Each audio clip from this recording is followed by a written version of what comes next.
कभी कभी ऐसा होता है ना कि किसी की कोई बात या कोई काम सीधा दिल पे लग जाता है।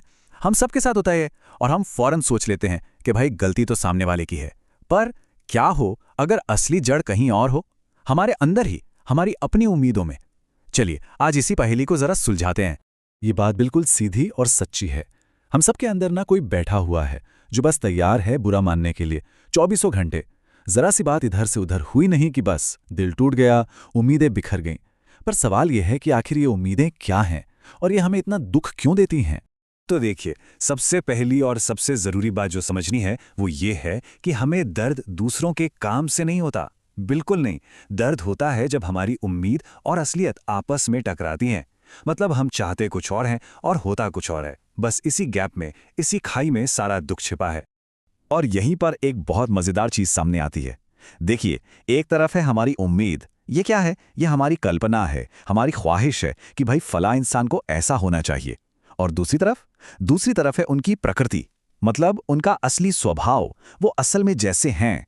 और बस सारी लड़ाई, सारी खींचतान इसी उम्मीद और प्रकृति के बीच की है। तो चलिए इस बात को थोड़ा और गहराई से समझते हैं। आखिर ऐसा क्यों है कि लोग हमारी इच्छा के हिसाब से नहीं, बल्कि हमेशा अपने स्वभाव के हिसाब से ही चलते हैं? इसको ना दो बहुत आसान से उदाहरणों से समझते हैं। जरा सोचिए, हम लूडो खेल रहे हैं और हमें जीतने के लिए एक छक्का चाहिए। हम पूरी उम्मीद से पासा फेंकते हैं और छक्का आ जाता है। वाह!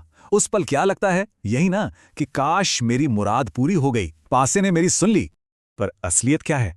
सच्चाई तो यह है कि पासे ने हमारी कोई इच्छा पूरी नहीं की। ये तो बस एक इत्तेफाक है, एक संयोग, प्रोबेबिलिटी का खेल है। पासा तो अपने नियमों के हिसाब से चल रहा है, हमारी इच्छा के हिसाब से नहीं। और जानते हैं, ठीक यही गलती हम लोगों के साथ भी करते हैं।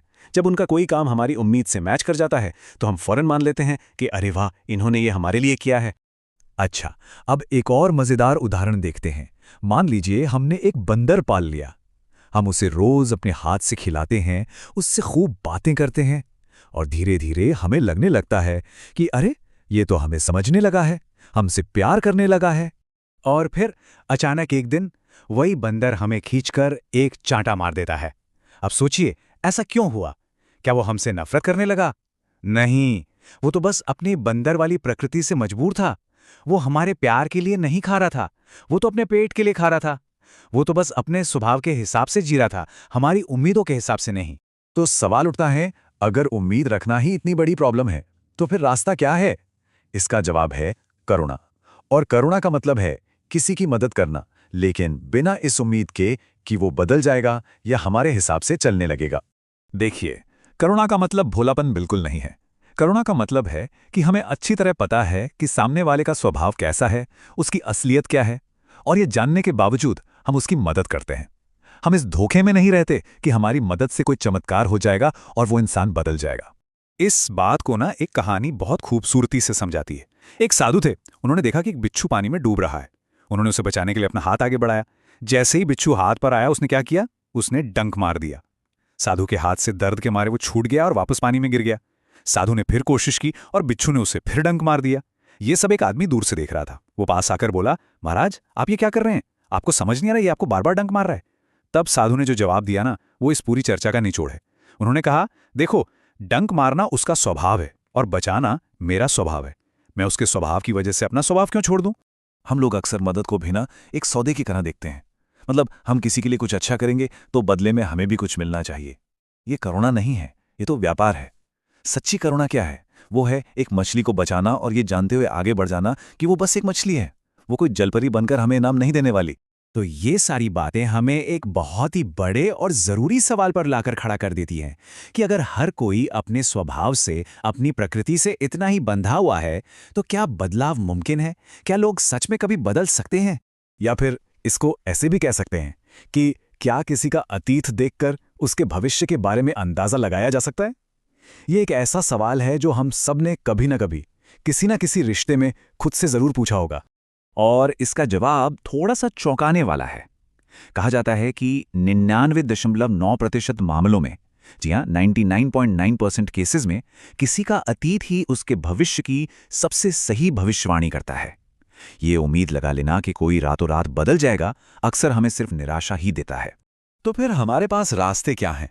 देखिए, दो तरह के रास्ते हैं। अगर रिश्ता प्रैक्टिकल है, मान लीजिए किसी को नौकरी पर रखना है, तो सीधा सीधा उसके पास्ट रिकॉर्ड पर भरोसा करें, वो सबसे भरोसेमंद चीज है। लेकिन अगर रिश्ता गहरा है, किसी अपने से जुड़ा है और हम सच में चाहते हैं कि वो बदले, तो उसका सिर्फ एक ही रास्ता है, आध्यात्मिक। और ये रास्ता बहुत ऊर्जा, बहुत साधना मांगता है। तो फिर अगर बदलाव इतना ही मुश्किल है, इतना रेयर है, तो वो एक रास्ता कौन सा है जो सच में असल में किसी को बदल सकता है? यहां हम ऊपर ऊपर के बदलाव की बात नहीं कर रहे हैं, बल्कि एक फंडामेंटल चेंज, एक जड़ से होने वाले बदलाव की बात कर रहे हैं। ऊपर ऊपर का बदलाव तो ऐसा ही समझिए जैसे कोई समोसा केचप में डुबकी लगाकर कहे कि देखो मैं तो अब मीठा हो गया। पर असली आध्यात्मिक बदलाव कुछ और है। इसका मतलब है अपनी प्रकृति की नदी में बहते जाने के बजाय उसके किनारे पर खड़े हो जाना और उस बहाव को सिर्फ देखना, यानी उसका साक्षी बन जाना। और ये साक्षी बनना क्या होता है? इसका मतलब है कहानी का कैरेक्टर बनकर उसे बदलने की कोशिश नहीं करना, बल्कि कहानी को पढ़ने वाला रीडर बन जाना। हम अपनी आदतों को, अपनी इच्छाओं को, अपने गुस्से को बस देखते हैं, उनमें बहते नहीं, उनसे खुद को जोड़ते नहीं। ये बहुत गहरी बात है, इस पर जरा गौर करिएगा। जब तक कोई इस साक्षी भाव में, इस तटस्थता में नहीं आ जाता, तब तक उसका जीवन एक ही नदी है, जिसमें अतीत ही बहकर भविष्य बन रहा है। असल में कुछ भी नया, कुछ भी मौलिक नहीं बदलता। तो आखिर में सवाल बस इतना ही है कि हम अपनी आदतों और भावनाओं की इस नदी में लगातार बहे जा रहे हैं, या फिर किनारे पर खड़े होकर इस पूरे खेल को देखने वाले वो तटस्थ साक्षी बन पाए हैं। इस सवाल का जवाब शायद हम सबको अपने अंदर ही खोजना होगा।